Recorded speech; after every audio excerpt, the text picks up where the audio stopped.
How could Adam West sleep with 8 women in one night? The Wild Life of Adam West, the 1966 Batman. Adam West, the Batman of the 1960s, with his black cape and deep, authoritative voice. But behind that superhero mask was a life full of ups and downs.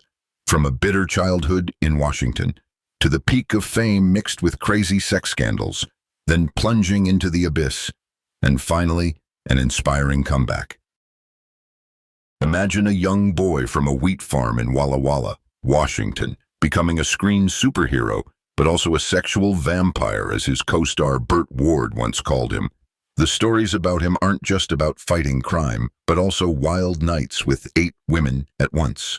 Orgy parties where he was kicked out for acting too in character, and even being banned from Aspen for sleeping with too many local women. That's Adam West, a man who lived fully with fame, desire, and ultimately redemption. We'll explore it all, from beginning to end, with authentic details from his autobiography, from colleagues' accounts, and from cultural memories that our generation still remembers clearly. I'll tell it in detail, part by part, so you can picture his journey more vividly. First, let's go back in time to the 1920s, at a Swedish hospital in Seattle. That's where Adam West was born on September 19, 1928. His real name was William West Anderson, later changed to Adam West to fit his acting career. His family lived in Walla Walla, Washington, a small, peaceful town with vast wheat fields and family farms. His father, Otto West Anderson, born in 1903 and died in 1984, was only 25 when Adam was born. A descendant of immigrants from Scania in southern Sweden, working hard on the farm to support the family. His mother, Audrey Volén Speer, born in 1906 and died in 1969, 22 years old, was a radiant beauty, once the queen of the famous Pendleton Roundup Rodeo Festival in Oregon. She had studied classical piano and won an opera scholarship in Los Angeles, dreaming of Hollywood's spotlight. She even followed her husband to Hollywood Hills to pursue her dream, but after 3 years of failure, she gave birth to Billy, then his brother John, and finally had to return to Washington, living on her husband's family farm. Audrey still kept in touch with Hollywood stars, and occasionally invited them to visit. Adam recounted in his autobiography that he met Alan Ladd, Nelson Eddy, and even Jimmy Stewart right at home when he was little. Those famous guests made young Adam fascinated with the entertainment world from an early age, dreaming of one day stepping into it. However, gradually, the invitations dwindled, and Audrey became bitter about rural life. She often said harsh words to Adam, "If it weren't for you, Mom would have stayed in Hollywood and become famous." Or, "Mom was almost a star, but then got pregnant and now is just a farmer's wife." Those words, as Adam wrote in his autobiography Back to the Batcave, were a huge psychological burden for a boy, making him feel guilty for hindering his mother's dream. I'll pause for a moment to reflect. Dear friends, at our age, we've all seen how parents' disappointments affect their children. Audrey wasn't a bad person. She was just a victim of shattered dreams in the harsh entertainment industry of the 1930s. But for Adam, it created a deep emotional void, which later he tried to fill with fame, public recognition, and wild romantic adventures. And then the real tragedy struck when Adam was 10 years old. He came home early from school and caught his mother having an affair with the local priest, a 10-year-old boy, witnessing that. With his mother and father unaware, Audrey told him to keep quiet, and Adam said he felt confused, guilty, and sorry for his father, a kind, hard-working man who always tried to maintain the family. Those moments, according to him, were etched deeply into his mind, making him understand the power of words and betrayal in a family. His parents divorced when Adam was 14, and his mother remarried a neurosurgeon, Paul Flatto, taking her 2 sons to live in a massive stone mansion in Seattle called Stone Mansion. It was a real castle, where Audrey finally had social status, inviting famous guests like General Jimmy Doolittle or musician Duke Ellington to dinner. But Adam felt out of place, estranged from his stepfather and the new home. He recounted that he and his brother John often visited their biological father, and those visits became longer because their mother didn't really want to keep her sons around. Fortunately, his stepmother Adele, Otto's new wife, was very kind, treating them like her own children. She took Adam and John to the Roxy Theater every weekend, igniting his passion for acting and cinema. Those were rare, beautiful memories in Adam's turbulent childhood, where he began dreaming of the stage and screen. He once shared that the movies at the Roxy saved him from loneliness, helping him imagine a different world where he could be a hero. Adam began living full-time with his father and Adele in Walla Walla, attending Walla Walla High School for his freshman and sophomore years, but he was expelled in his sophomore year for mischief, skipping school and causing trouble. With no other options in the small town, his mother reluctantly sent him to Lakeside School, a boarding school for rich kids in Seattle. Adam hated it there, with life confined to the dorm 24 hours a day. He and his best friend Harry Hutchins planned to sneak out to meet girls from a girls' school in Tacoma, even stealing the school bus keys to do it. The first time was successful. They met the girls and returned undetected, but the second time they were caught and expelled. His mother was furious, fearing he'd come live with her, so his stepfather pulled strings to get him back in school on the condition of strict supervision by a math teacher, a former naval officer. Adam recounted that, at the time, he was 6 feet 2 inches tall, weighed 280 pounds, played football as the main quarterback, participated in basketball, track and field, school plays, and was even a student council member, but the school was unforgiving with rules.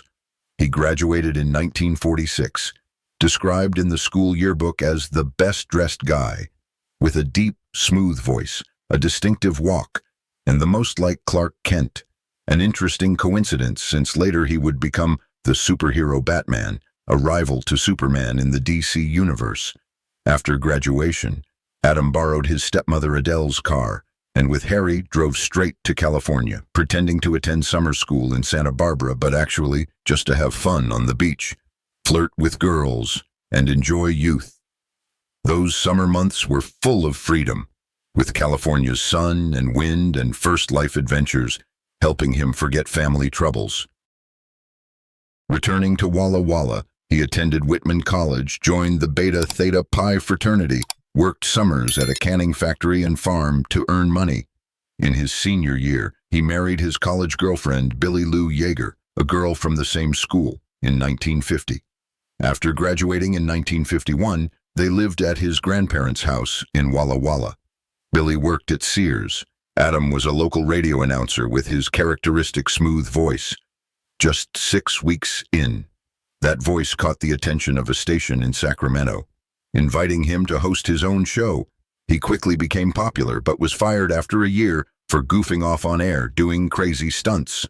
Before finding new work, Adam was drafted into the Korean War, thanks to his radio experience. He was assigned to build the first military television station in California, then transferred to New Jersey to oversee the second one. Since he was stationed domestically, his wife Billy could join him, living and working nearby. After discharge in 1953, he delivered milk for a living. Then they traveled Europe for 3 months, a romantic adventure through France, Italy, Spain, visiting historical sites and enjoying local cuisine. But the marriage cracked. Billy wanted a normal life in Walla Walla, while Adam dreamed bigger, wanting to pursue acting. They divorced in 1956, and Adam went alone to Hawaii at a college friend's suggestion. In Hawaii, Adam joined the children's show Kini Popo Show, co-starring with a monkey named Peaches, becoming a local star. He led tours for famous tourists, and a Hollywood producer noticed his tall build, deep voice, and TV experience, inviting him to audition at Warner Brothers. Adam arrived in Los Angeles in 1957, debuting uncredited in Voodoo Island with Boris Karloff, then a supporting role in The Young Philadelphians in 1959 with Paul Newman. Warner saw him fit for westerns, casting him in 15 series like Lawman, Sugarfoot, Colt 45, often as Doc Holliday, a famous gunslinger. He appeared on Maverick twice. 77. Sunset Strip 3 times with Mary Tyler Moore, rifleman in the 1961 episode Stopover, where he played Christopher Rolfe, a wandering gunslinger. From 1959 to 62, he was the lead Sergeant Steve Nelson in 30 episodes of the ABC series The Detectives. He was busy, appearing 25 times a year on TV. But his second marriage to Nangahara Frisbee, a Tahitian dancer he met in Hawaii in 1957, ended in 1962 because she cheated. They had 2 children, Hunter, born in 1958, and Jonelle, born in 1959. Adam drowned in alcohol to forget, but quickly bounced back, continuing to audition for new roles. Now we come to the most mysterious and sensational part of the story. In 1964 to 65, Adam tried comedy roles on The Real McCoys, Bewitched in the 1964 episode Love is Blind, playing Kermit, Petticoat Junction 2 episodes as a handsome young doctor. He also starred in The Outlaws is Coming with the Three Stooges in 1965, Mara of the Wilderness in 1965, and The Relentless Four, a spaghetti western, in 1965. Then Fate Called in 1966. Producer William Dozier saw him in a Nesquik commercial, needing someone to play both the elegant Bruce Wayne and the humorous, serious but not deadpan Batman. He competed with Lyle Waggoner and rumored Clint Eastwood, but Dozier chose Adam for his ability to deliver punchlines without laughing. Batman premiered in 1966 on ABC, exploding in ratings, topping the charts, pushing the Munsters into the abyss, and canceling the show after season 2. The series ran 3 seasons until 1968, with the 1966 Batman movie, directed by Leslie H. Martinson. Adam became a sex symbol, but behind it was a wild life. He recounted in his autobiography and interviews that he slept with up to 8 women in one night. He said, "Orgy is a strong word, but it was 8 people at once. Not a true orgy, but sex parties in the free love culture of the 60s, with women throwing themselves at him and Burt Ward, who played Robin." Burt called Adam a sexual vampire, confirming they often had relations with groupies in the dressing room between scenes, sometimes right on set. Once, Adam and Frank Gorshin, who played Riddler, went to an orgy in Hollywood. They joked around, acting in character. Adam yelled to the Batmobile. Frank laughed like a villain, making everyone uncomfortable, so they were kicked out. The Batman costume was hard to remove, so quickies happened quickly at 7:45 in the morning with extras or fans in the dressing room. Sometimes he had to keep the costume on to fulfill their Batman fantasy. He dated female stars like Natalie Wood, Lana Wood, Raquel Welch, Quinn O'Hara, Jill St. John, Patty Duke, Barbara Parkins, Linda Cristal, even rumors that Adam was banned from Aspen, Colorado for 15 years or permanently because he slept with too many local women, causing chaos. Sources from Page 6, The Sun, and Burt Ward's confirmation, though possibly exaggerated. Adam admitted in interviews that the Batman years were a period of exploding desires, with groupies waiting outside the studio gates, slipping notes inviting no-strings-attached sex. He also recounted swingers parties where he and Burt Ward or Frank Gorshin participated, sometimes bringing women from the set. Once, a woman invited Adam and Frank to an orgy, saying she'd be the date for both. But things got weird when people demanded they act as Batman and Riddler, leading to them being kicked out. They left with 4 other women, continuing a private party. These scandals, according to Adam, were part of the Hollywood culture of the time, but also left him feeling empty later. I think, friends, in that era, fame like Batman made men easily fall into the swinging 60s culture, with the sexual revolution and the birth control pill. But behind it was the loneliness from childhood. Desire was just a way to fill the void. The Aspen scandal, if true, shows how glory can become a curse, temporarily ostracizing him from society. Batman appealed to all ages, kids for the action with onomatopoeia like POW, BAM, teens for pop culture references like the Beatles, surfing, adults for subtle sexual innuendos with Catwoman, Batgirl. By season 3 in 1967, with Yvonne Craig as Batgirl, and more of Julie Newmar, Eartha Kitt, Lee Merriweather as Catwoman, girls were hooked too, wanting to be superheroes. The series had guest stars like Cesar Romero as Joker, Burgess Meredith as Penguin, Frank Gorshin as Riddler, Vincent Price as Egghead. Adam recounted his mother was jealous of his success, not congratulating him when he visited, while his father proudly threw parties. He also released the novelty song Miranda in 1966 as Batman, and participated in a PSA about buying savings stamps to support the Vietnam War in 1966, at President Lyndon B. Johnson's call. In 1970, he was considered for James Bond in Diamonds Are Forever, but Sean Connery returned. But in 1969, everything collapsed. Batman was canceled due to high costs. ABC destroyed the expensive Batcave set. NBC refused to rebuild, at the same time as Star Trek and Gomer Pyle cancellations, reflecting the rural purge erasing 60s shows. Adam was shocked, collaborated with William Shatner on the 1964 pilot Alexander the Great, but it failed, only airing in 1968. His first post-Batman role was Johnny Kane in The Girl Who Knew Too Much in 1969, but the film flopped, not helping erase the Batman image. He married Marcelle Tegond-Lear in 1970, true love after meeting her, stopping looking at other women. They had 2 children, Nina West, born in 1976, and Perrin West, born in 1979, plus Marcelle's 2 children, and Adam's 2 from previous marriages, totaling 6 children. But typecast, he only got sporadic roles on Emergency in 1974, Alice in 1976, Hooper in 1978 with Burt Reynolds, to make a living.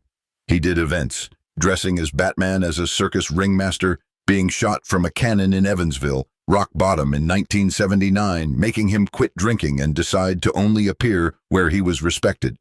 He turned down a Batman role in a PSA about equal pay for women in 1974, with Dick Gautier replacing him.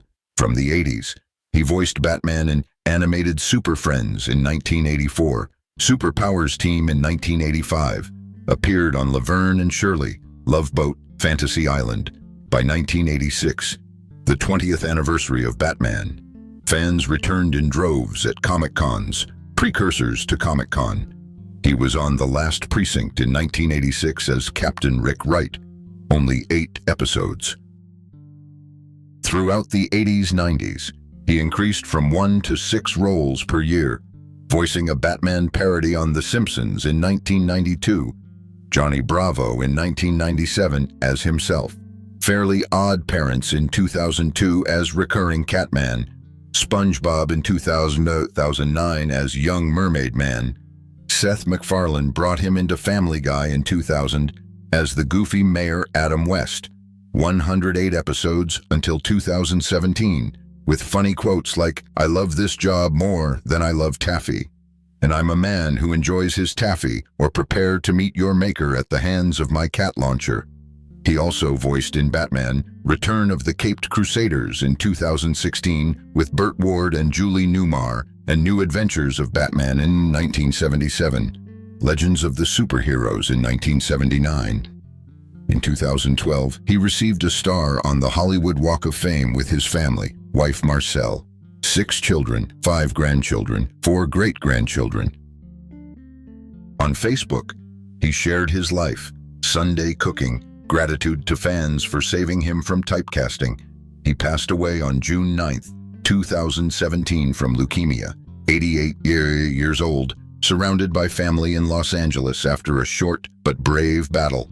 Legacy, Batman signal lit in Los Angeles and Whitman Tower, Walla Walla. This year, 2025, Adam West Day is September 19th at Kirkman House Museum. If you're nearby, visit, wear a cape, and reminisce about the 60s.